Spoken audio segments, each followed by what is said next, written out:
В деня, в който отбелязваме Световния ден на добротата, попитахме архитект Надежда Пампорова, паст президент на Ротари клуб Добрич за ротарианска година 2020-2021 година, доброволец в организациите, доброжанци и граждани, и избрана за общински съветник в Добрич за мандата 2023-2027 година. Какво е доброто и до какво води то? Как се живее с призванието доброволец, за поговорката няма ненаказано добро? Вдъхновението и кой е добър човек?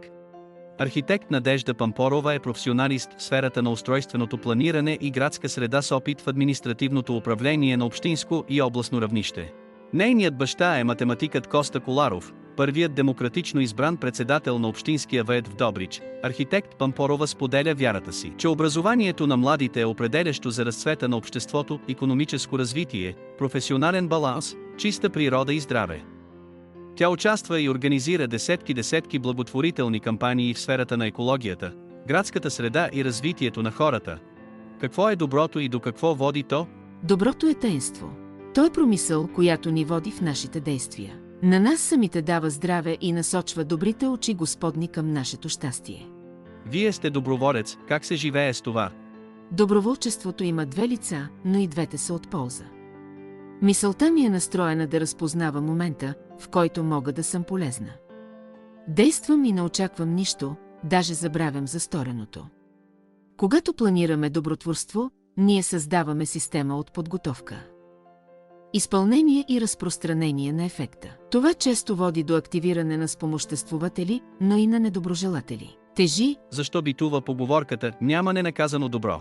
Не харесвам това твърдение. Навявам и на търсене на оправдание. Не го споделям. Какво правите, за да вдъхновите повече хора да се включат в доброволческата дейност? Разказваме, много е силно влиянието на добрия разказ.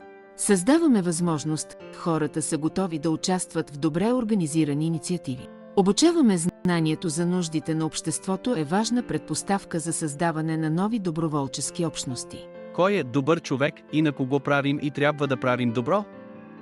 Добър човек наричаме всеки, който не прави никому зло. Сигурна съм, че има стотици тихи добри хора. Вниманието ни, обаче, съзира активните добри, които не пестят енергия за другите. Не е задължително да са шумни, но тяхното добро е оценено поне от този, към когото е насочено.